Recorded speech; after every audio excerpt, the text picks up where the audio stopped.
一场景 1. It is a most singular thing that a problem which was certainly as abstruse and unusual as any which I have faced in my long professional career should have come to me after my retirement, and be brought, as it were, to my very door. 场景 2. It occurred after my withdrawal to my little Sussex home, when I had given myself up entirely to that soothing life of nature for which I had so often yearned during the long years spent amid the gloom of London. 景 3 val. At this period of my life the good Watson had passed almost beyond my ken. An occasional week-end visit was the most that I ever saw of him. Thus I must act as my own chronicler. 场景 4. Ah! Had he but been with me, how much he might have made of so wonderful a happening, and of my eventual triumph against every difficulty! 场景 5. As it is, however, I must needs tell my tale in my own plain way, showing by my words each step upon the difficult road which lay before me as I searched for the mystery of the lion's mane. 场景 6. My villa is situated upon the southern slope of the downs, commanding a great view of the channel. At this point the coast line is entirely of chalk cliffs, which can only be descended by a single, long, tortuous path, which is steep and slippery. 编号 S7. At the bottom of the path lie 100 yards of pebbles and shingle, even when the tide is at full. 场景 8 编号 Here and there, however, there are curves and hollows which make splendid swimming, pools filled afresh with each flow. 一场景 9. This admirable beach extends for some miles in each direction, save only at one point where the little cove and village of Fulworth break the line. 编号 S10. My house is lonely. My old housekeeper, and my bees have the estate all to ourselves. 场景 11 编号 Half a mile off, however, is Harold Stacker's well-known coaching establishment, the Gables, quite a large place, which contains some score of young fellows preparing for various professions, with a staff of several masters. 场景 12 half. Stackhurst himself was a well-known rowing blue in his day, and an excellent all-round scholar. 编号 S13. He and I were always friendly from the day I came to the coast, and he was the one man who was on such terms with me that we could drop in on each other in the evenings without an invitation. 编号 S14. Towards the end of July, 1907, there was a severe gale, the wind blowing up channel, heaping the seas to the base of the cliffs, and leaving a lagoon at the turn of the tide. 编号 S15. On the morning of which I speak the wind had abated, and all nature was newly washed and fresh. 编号 S16. It was impossible to work upon so delightful a day, and I strolled out before breakfast to enjoy the exquisite air. 编号 S17. I walked along the cliff path, which led to the steep descent to the beach. As I walked I heard a shout behind me, and there was Harold Stackhurst waving his hand in cheery greeting. 编号 S18. What a morning, Mr. Holmes! I thought I should see you out. Going for a swim, I see. 场景 19 编号 At your old tricks again. He laughed, patting his bulging pocket. Yes, Macpherson started early, and I expect I may find him there. 编号 S20. Fitzroy McIverson was the science master, a fine upstanding young fellow whose life had been crippled by heart trouble following rheumatic fever. 编号 S21. He was a natural athlete, however, and excelled in every game which did not throw too great a strain upon him. Summer and winter he went for his swim, and as I am a swimmer myself, I have often joined him. 场 282. At this moment we saw the man himself. His head showed above the edge of the cliff where the path ends. Then his whole figure appeared at the top, staggering like a drunken man. 编号 S23. The next instant he threw up his hands and, with a terrible cry, fell upon his face. Stackhurst and I rushed forward, it may have been 50 yards, and turned him on his back. 编号 S24. He was obviously dying. Those glazed sunken eyes and dreadful livid cheeks could mean nothing else. 编号 S25. One glimmer of life came into his face for an instant, and he uttered 2 or 3 words with an eager air of warning. They were slurred and indistinct, but to my ear the last of them, which burst in a shriek from his lips, were, "The lion's mane."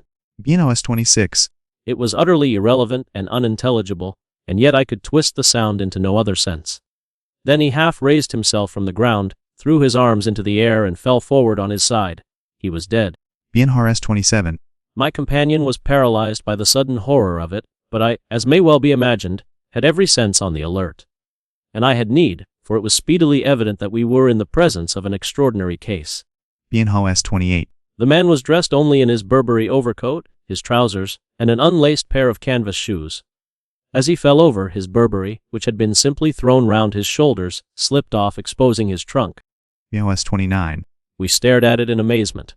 His back was covered with dark red lines as though he had been terribly flogged by a thin wire scourge. My Tanzin 30 Bina.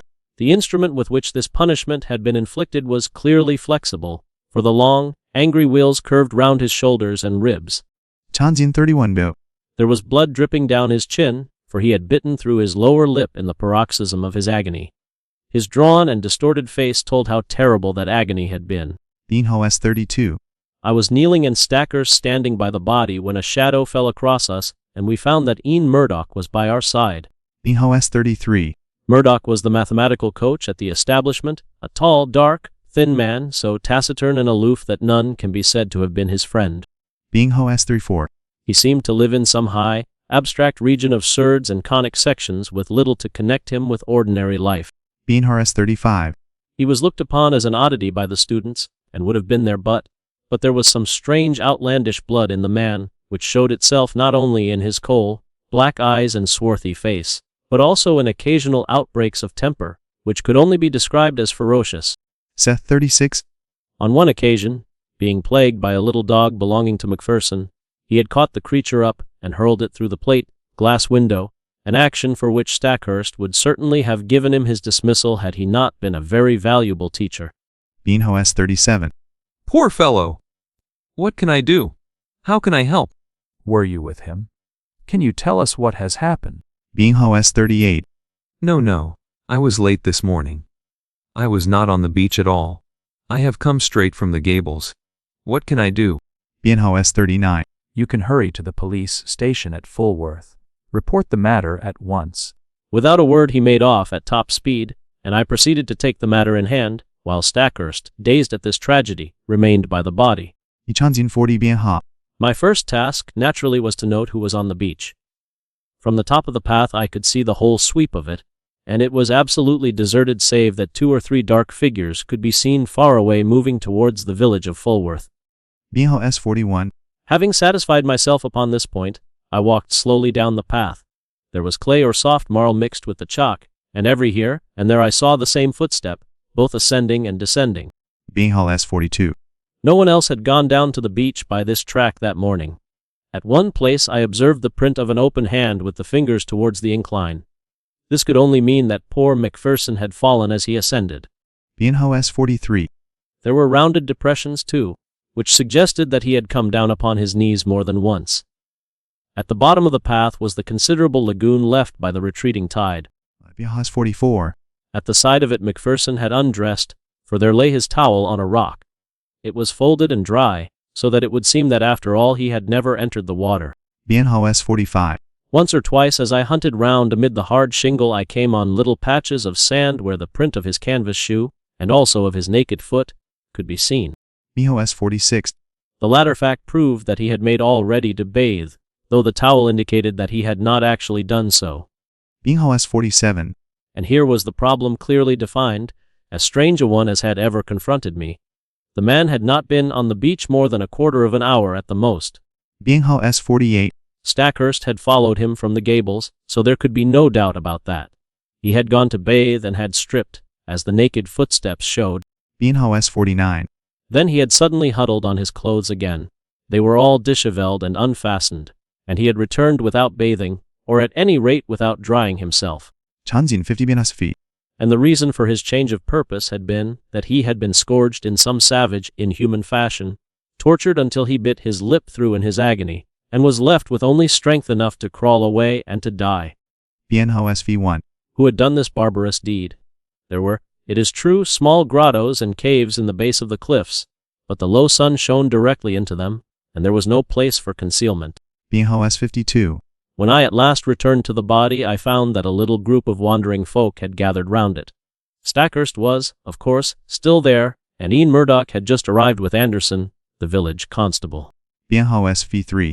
Anderson was a big, ginger-mustached man of the slow, solid Sussex breed, a breed which covers much good sense under a heavy, silent exterior. He listened to everything, took note of all we said. Bien Hoes V4. I'd be glad of your advice, Mr. Holmes. This is a big thing for me to handle, and I'll hear of it from Luz if I go wrong. Bien Hoes V5. I advised him to send for his immediate superior, and for a doctor, also to allow nothing to be moved, and as few fresh footmarks as possible to be made until they came. In the meantime I searched the dead man's pockets. AS 56. There were his handkerchief, a large knife, and a small folding card case. From this projected a slip of paper, which I unfolded and handed to the constable. Binho SV7.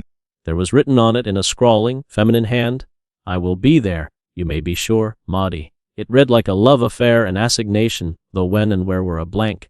Binho SV8. Then, as nothing more suggested itself, I walked back to my house for breakfast, having first arranged that the base of the cliffs should be thoroughly searched. Binho SV9. Stackhurst was round in an hour or two to tell me that the body had been removed to the Gables, where the inquest would be held.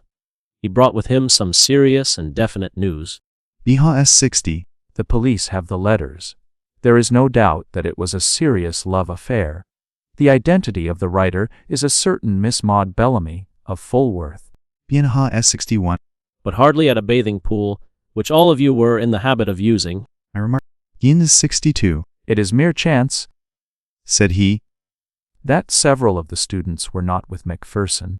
Binho S63. Was it mere chance? Binho S4. Stackhurst knit his brows in thought.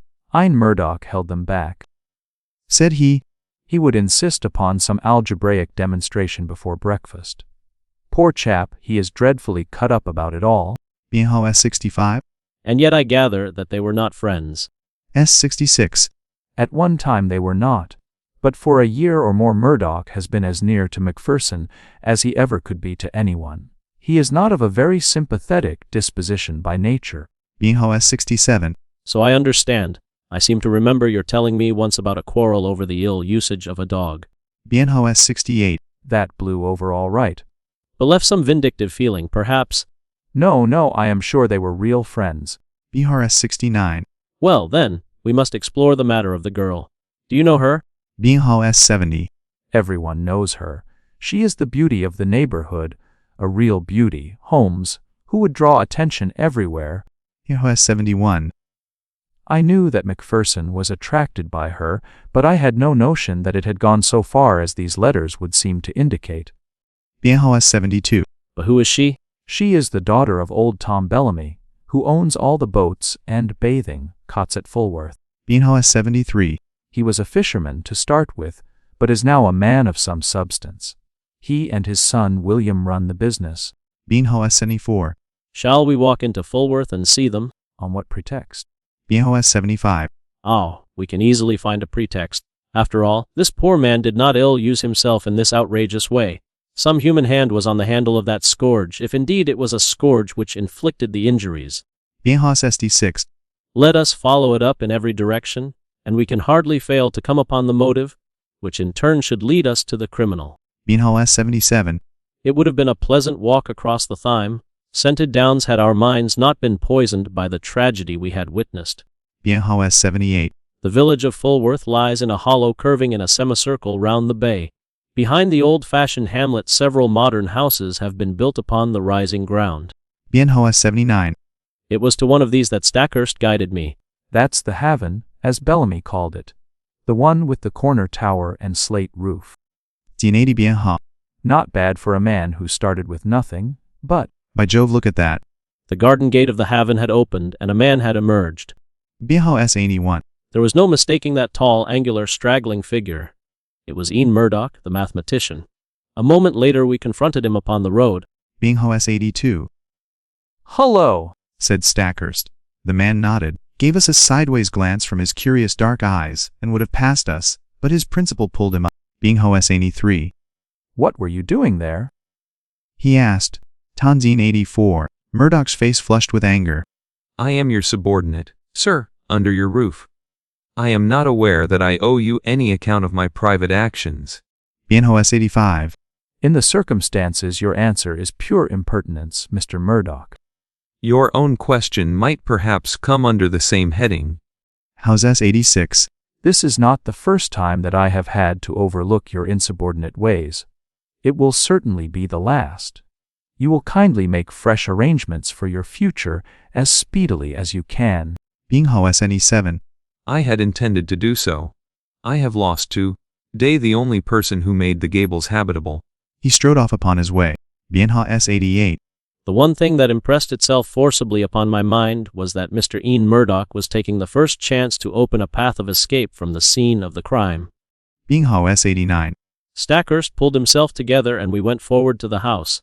Mr. Bellamy proved to be a middle-aged man with a flaming red beard. Zin 9 ha. No, sir, I do not desire any particulars. My son here is of one mind with me that Mr. Macpherson's attentions to Maud were insulting. Being 91. Yes, sir, the word marriage was never mentioned, and yet there were letters and meetings, and a great deal more of which neither of us could approve. Being S92. But the words were taken from his mouth by the appearance of the lady herself. There was no gainsaying that she would have graced any assembly in the world. Being S93. Who could have imagined that so rare a flower would grow from such a root, and in such an atmosphere?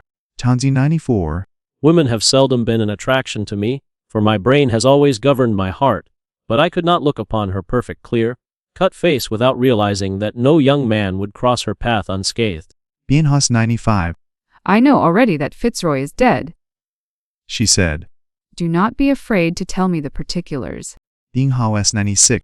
This other gentleman of yours let us know the news, explained the father. Being S97. There is no reason why my sister should be brought into the matter, growled the younger man. Being S98. This is my business, William. Kindly leave me to manage it in my own way. By all accounts there has been a crime committed. If I can help to show who did it, it is the least I can do for him who is gone. Being S99. Bring them to justice, Mr. Holmes. You have my sympathy and my help, whoever they may be.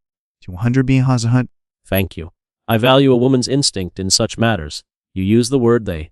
You think that more than one was concerned? Being S101. I knew Mr. Macpherson well enough to be aware that he was a brave and a strong man. No single person could ever have inflicted such an outrage upon him. Being S1 and 2. Might I have one word with you alone? Being S1 of 3.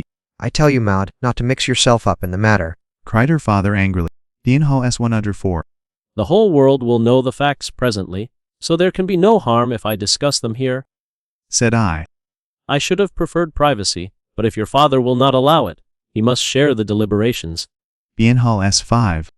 Then I spoke of the note which had been found in the dead man's pocket. We were engaged to be married, and we only kept it secret because Fitzroy's uncle might have disinherited him. Being S6. You could have told us, growled Mr. Bellamy. So I would, father, if you had ever shown sympathy. Being S107. I object to my girl picking up with men outside her own station. Being S108. It was your prejudice against him which prevented us from telling you. As to this appointment, she fumbled in her dress and produced a crumpled note. It was in answer to this. Being S109, ran the message. The old place on the beach just after sunset on Tuesday. It is the only time I can get away FM. Being S110. Tuesday was today, and I had meant to meet him tonight. Tanzin 100. I turned over the paper. This never came by post. How did you get it? Being S112. I would rather not answer that question. It has really nothing to do with the matter which you are investigating. But anything which bears upon that I will most freely answer. Being S113. May I ask if Mr. Ian Murdoch was one of your admirers? She blushed and seemed confused. There was a time when I thought he was. Scene 114. Again the shadow round this strange man seemed to me to be taking more definite shape. His record must be examined. His rooms must be privately searched.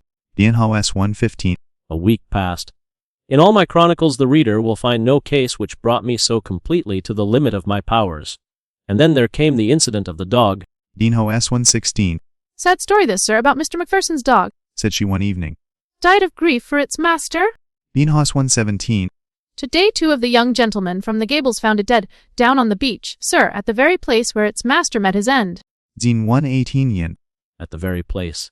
The word stood out clear in my memory. Was it possible that it also had been sacrificed to some revengeful feud? Being S119. In a few minutes I was on my way to the Gables, where I found Stackhurst. Yes, it lay on the very edge of the pool, said one of the students. Scene 1 being S1 Trent. I saw the faithful little creature, an Airedale terrier, laid out upon the mat in the hall. The body was stiff and rigid, the eyes projecting, and the limbs contorted. Scene 1 being S121. From the Gables I walked down to the bathing pool. The sun had sunk and the shadow of the great cliff lay black across the water, which glimmered dully like a sheet of lead. Binho S22. The place was deserted and there was no sign of life save for 2C, birds circling and screaming overhead. Binho S123. In the fading light, I could dimly make out the little dog's spoor upon the sand round the very rock on which his master's towel had been laid. Binho S124. For a long time I stood in deep meditation while the shadows grew darker around me. My mind was filled with racing thoughts. Binho S125. I had just reached the top of the path when it came to me. Like a flash, I remembered the thing for which I had so eagerly and vainly grasped. Binho S26. My mind is like a crowded box room with packets of all sorts stowed away therein. I had known that there was something which might bear upon this matter. Binho S127. There is a great garret in my little house which is stuffed with books. It was into this that I plunged and rummaged for an hour. Ding1 S28. At the end of that time I emerged with a little chocolate and silver volume. Eagerly I turned up the chapter of which I had a dim remembrance. Binho S129. It was late when I retired, with my mind eagerly awaiting the work of the morrow. But that work met with an annoying interruption. Tanziun 30 of the. I had hardly swallowed my early cup of tea when I had a call from Inspector Barty of the Sussex Constabulary. Binho S131. Barty was a steady, solid, bovine man with thoughtful eyes, which looked at me now with a very troubled expression. Binho S132. I am fairly up against it in this Macpherson case. The question is, shall I make an arrest or shall I not? Meaning Mr. Ian Murdoch. Binho S133. Consider all the essential gaps in your case. Bear in mind the absolute impossibility that he could single-handed have inflicted this outrage. Binho S134. What could it be but a scourge or flexible whip of some sort? Have you examined the marks? I have examined them very carefully with a lens. Binho S135. I stepped to my bureau and brought out an enlarged photograph. This is my method in such cases. Binho S136. Do you observe nothing remarkable? There is a dot of extravasated blood here and another there. Binho S137. It is, of course, an absurd idea, but if a red-hot net of wire had been laid across the back, then these better marked points would represent where the meshes crossed each other. Binho S138. A most ingenious comparison. Or shall we say a very stiff catto, 9 tails with small hard knots upon it. Binho S139. I have wondered whether Ian. If the second word had borne any resemblance to Murdoch, but it did not. I am sure that it was Maine. Tanzi 140 that. Now, Inspector, we each have our own work to do. Perhaps if you were to meet me here at midday? Binho S141. So far we had got when there came the tremendous interruption which was the beginning of the end. My outer door was flung open. There were blundering footsteps in the passage. Binho S142. Ian Murdoch staggered into the room, pallid, disheveled, his clothes in wild disorder, clawing with his bony hands at the furniture to hold himself erect. Binho S23. Brandy? He gasped and fell groaning upon the sofa. Binho S144. He was not alone. Behind him came Stackhurst, hateless and panting, almost as distrait as his companion. Binho S145. Yes, brandy! The man is at his last gasp. It was all I could do to bring him here. He fainted twice upon the way. D1 for S146. Half a tumbler of the raw spirit brought about a wondrous change. He pushed himself up on one arm and swung his coat from off his shoulders. Binho S147. Sake, oil, opium, morphia! Anything to ease this infernal agony. The inspector and I cried out at the sight. Binho S148. There, criss-crossed upon the man's naked shoulder, was the same strange reticulated pattern of red, inflamed lines which had been the death mark of Fitzroy Macpherson. Binho S149. The pain was evidently terrible. At any moment he might die. More and more brandy was poured down his throat. Pads of cotton wool soaked in salad, oil seemed to take the agony from the strange wounds. D1 to half and 50. At last his head fell heavily upon the cushion. Exhausted nature had taken refuge in its last storehouse of vitality. It was half asleep and half a faint, but at least it was ease from pain. D1 Binho S51. My God, what is it, Holmes? What is it? Where did you find him? Binho S152. Down on the beach. Exactly where poor Macpherson met his end. If this man's heart had been weak as Macpherson's was, he would not be here now. Binho S153. I was walking on the cliff when I heard his cry. He was at the edge of the water, reeling about like a drunken man. Binho S154. For heaven's sake, Holmes, use all the powers you have and spare no pains to lift the curse from this place, for life is becoming unendurable. Binho S155. I think I can, Stackhurst.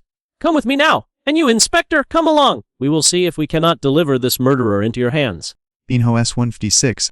Leaving the unconscious man in the charge of my housekeeper, we all three went down to the deadly lagoon.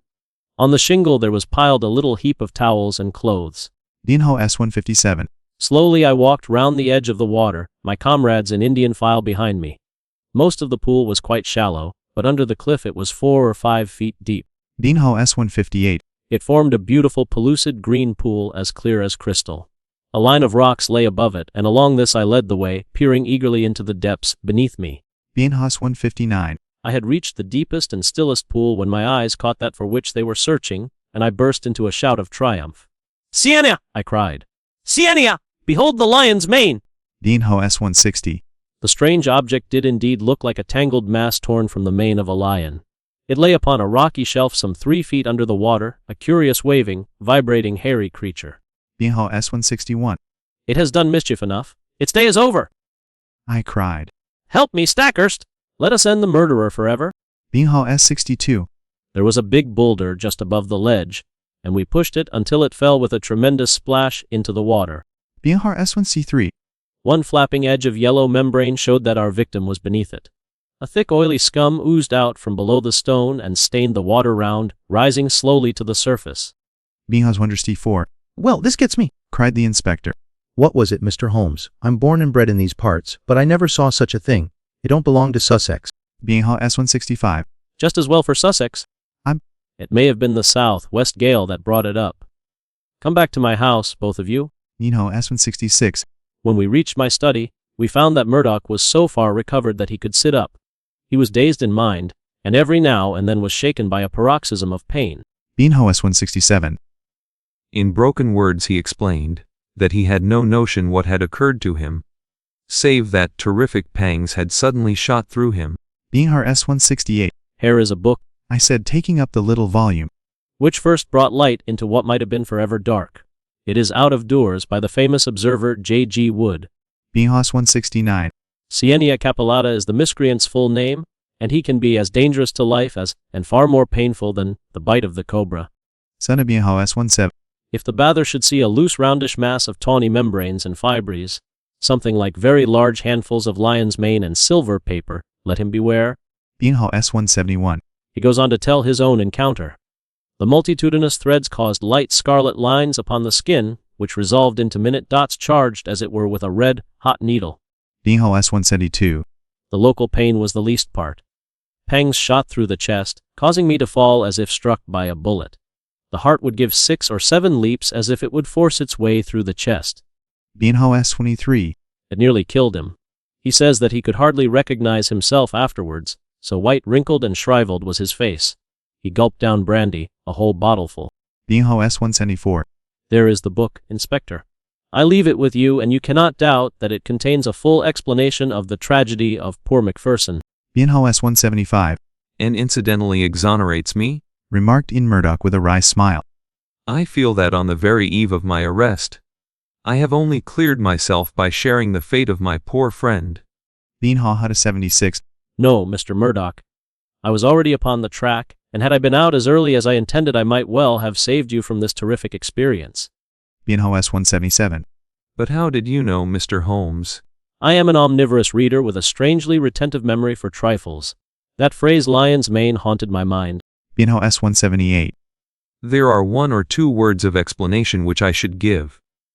It is true that I loved this lady, but from the day when she chose my friend Macpherson my one desire was to help her to happiness. Binho SN79. Often I carried their messages, and it was because she was so dear to me that I hastened to tell her of my friend's death, lest someone should forestall me in a more sudden manner. Binho S180. Forgive what is past, Murdoch. We shall understand each other better in the future. They passed out together with their arms linked in friendly fashion. Tanting one on anyone. Well, you've done it, He cried at last. I had read of you, but I never believed it. It's wonderful. Binho S182. I was forced to shake my head. To accept such praise was to lower one's own standards. Binho S183. I was slow at the outset, culpably slow. Had the body been found in the water, I could hardly have missed it. 1 4. It was the towel which mislulled me. The poor fellow had never thought to dry himself, and so I in turn was led to believe that he had never been in the water. Bienho S185. Well, Inspector, I often ventured to chaff you gentlemen of the police force, but Siania Capilata very nearly avenged Scotland Yard.